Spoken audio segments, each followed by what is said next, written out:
Tripura rubber श्रमिक union CITU के banner तले राजधानी में विरोध मार्च और सभा आयोजित हुई। नेतृत्व किया सीआईटीयू नेता मानिक दे ने।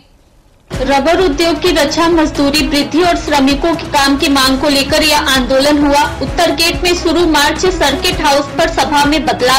मानिक ने आरोप लगाया कि भाजपा शासन में रबर उद्योग संकट में है, कीमतें गिर रही है और छोटे किसानों की हालत दयनीय है।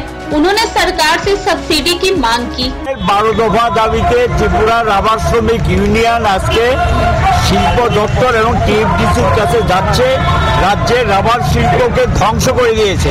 বর্তমান সরকার ক্ষমতা আসার পর রাবারের দাম পড়ে গেছে, চা বাগানের জায়গাগুলো জবরদখল হচ্ছে, লুটেরা জায়গা নিয়ে যাচ্ছে, টিএফডিসি থেকে ধ্বংসের কিনারে নিয়ে গেছেন।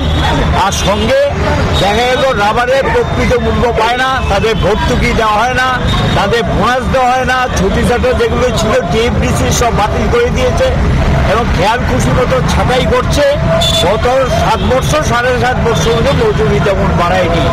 চরম এবং এই রাজ্যে একমাত্র মানুষের আর্থিক অবস্থা পরিবর্তন ঘটিয়েছে রাবার শিল্প এবং গোটা রাজ্যের অর্থনীতিকে শক্তিশালী করেছে। আজকে সেই রাবার শিল্প এই বর্তমান বিজেপি সরকারের ক্ষমতা আসার পর আজকে রাবার শিল্পকে ধ্বংসের কিনারে নিয়ে যাচ্ছে। কেন্দ্র সরকার, রাজ্য সরকার তার শিল্পনীতির জন্য এই সর্বনাশ হচ্ছে। এখানে লক্ষ লক্ষ লোক যেমন শ্রমিক হিসেবে কাজ করে, ছোট যারা মালিক রাবার তাদের জীবিকা নির্ভর করে। আমরা চাইছি রাবার শিল্পকে রক্ষা করতে হবে এবং রাবারের সঙ্গে যুক্ত শ্রমিকদের রক্ষা করতে হবে।